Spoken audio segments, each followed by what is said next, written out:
Georges-Émile Joseph Demny, lorsqu'il va arriver à Paris en 1874, va pratiquer à peu près toutes les activités sportives qu'il va croiser, de la gymnastique au cirque, en passant par les pratiques sportives, notamment les pratiques de canotage sur les cours d'eau parisiens.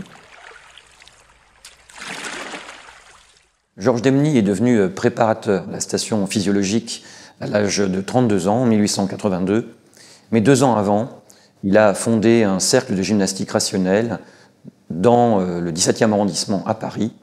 C'est un préau de cours d'école où les enfants peuvent découvrir la gymnastique, mais c'est aussi un cercle, c'est-à-dire une société où est dispensée une véritable éducation populaire, des conférences du soir, notamment pour les adultes, et on accueille aussi des instituteurs et des gymnastes pour se former à une autre gymnastique que la gymnastique militaire. À cette époque, l'enseignement de l'éducation physique à l'école s'inspirait des méthodes militaires que Demny jugeait inadaptées. Après 14 années passées auprès de Maret à la station physiologique, Demny deviendra le directeur du laboratoire de physiologie de l'école normale militaire de Joinville de 1902 à 1907. Une période féconde qui lui permettra de développer une méthode synthétique pour l'enseignement de l'éducation physique reposant sur le mouvement complet, continu et arrondi. Il veut inventer tout autre chose pour les nouveaux enfants des écoles primaires. On est dans le contexte de loi Ferry et il s'agit de diffuser une éducation physique, une gymnastique donc pour les enfants de toutes les écoles à compter de 1880. Donc c'est dans cette année-là, 1880, qu'il fonde le cercle de gymnastique rationnelle et qu'il va développer dans ce cadre une véritable science du mouvement, science d'éducation physique, à la manière des positivistes à l'époque, c'est-à-dire que cette science est en même temps une religion.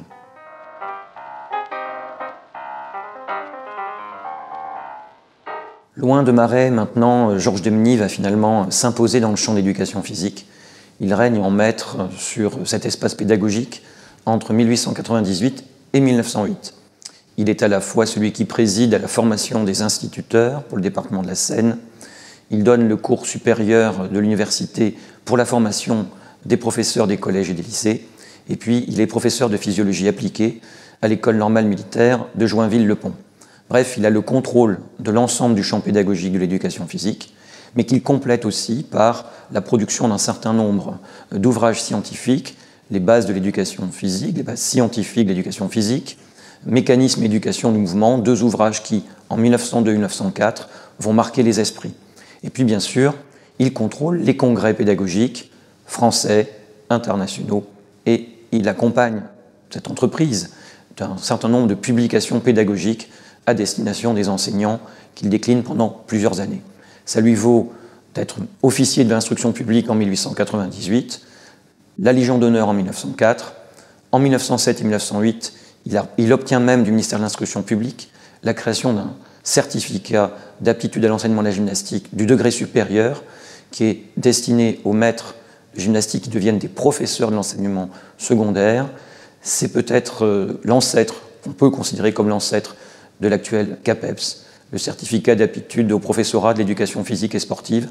Et Demny prévoit d'ailleurs des épreuves écrites, orales et théoriques qui sont d'une certaine manière encore d'actualité.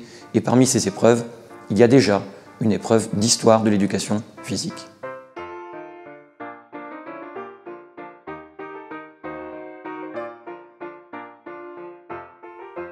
C'est un personnage qui peut être considéré comme le père de l'éducation physique en France.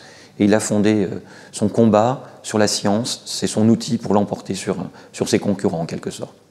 La chose la plus importante, je pense, dans l'apport de Demny, elle est liée totalement au cinéma.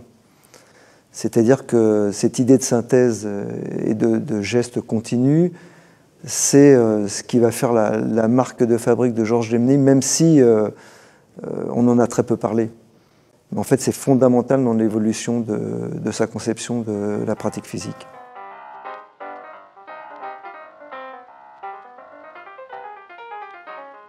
On étudiait le mouvement jusqu'à cette époque avec des traces et avec des arrêts.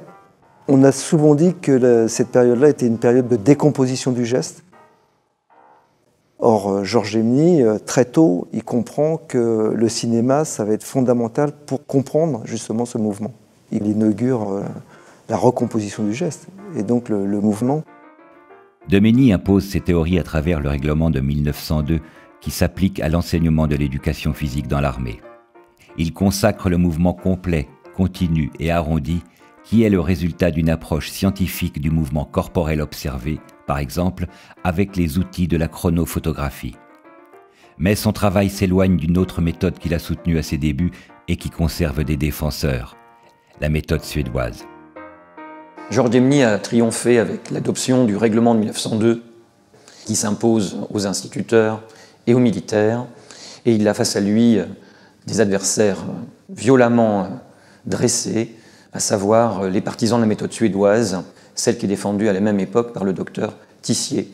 On les appelle les suédistes. Et puis il y a aussi ceux qui défendent la mémoire de Marais, qui considèrent que Demenny a trahi, et que donc ceux-là attaquent Demenny violemment. Leurs attaques tiennent en fait en une idée que Marais serait intervenu pour une dispense du baccalauréat ès-lettres pour Demenny, et ce défaut en quelque sorte de reconnaissance universitaire et de diplôme permettra ensuite aux suédistes à leur tour d'attaquer Demenny.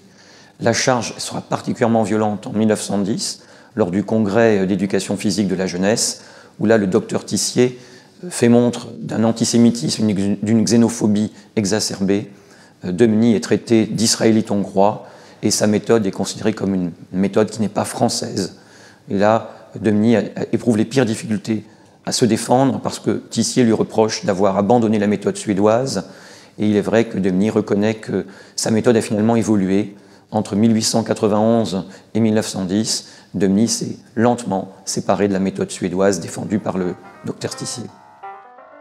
Inspiré par les travaux de Marais puis par ses propres recherches, la méthode de Demenny, du mouvement complet, continu et arrondi, peut-elle être considérée comme scientifique? Georges Demenny a construit toute sa campagne finalement pédagogique sur l'idée que sa méthode est supérieure aux autres parce qu'elle est scientifique. Il veut une éducation physique rationnelle. C'est d'ailleurs comme ça qu'il l'appelle. Parfois il parle de science, mais il revient souvent à rationnel. Évidemment, il a eu recours aux expériences, il a eu recours à la chronophotographie, il a dévoilé les traces, en quelque sorte, par l'image des gymnastes, mais il a une hypothèse de départ qu'il veut absolument valider, c'est que la gymnastique, disons, de maintien, la gymnastique dite suédoise, est supérieure à la gymnastique militaire. Et il n'aura de cesse de faire cette démonstration. Mais en même temps, il va évoluer tout au long de ses expérimentations. Il n'est pas suffisamment scientifique, je pense, ou il ne se considère pas suffisamment scientifique pour dire que c'est une éducation scientifique, même si il souhaite que plus tard ça le devienne. C'est-à-dire qu'il trace le chemin pour qu'on arrive à une véritable éducation physique scientifique, à un sport scientifique, etc. Ce qu'on fait aujourd'hui d'une certaine façon. Alors, parler d'une méthode Demenny scientifique, on parlera plutôt de plusieurs méthodes Demenny, et effectivement, on pourra considérer qu'il a davantage inventé une religion pédagogique que fonder véritablement sa pédagogie sur la science.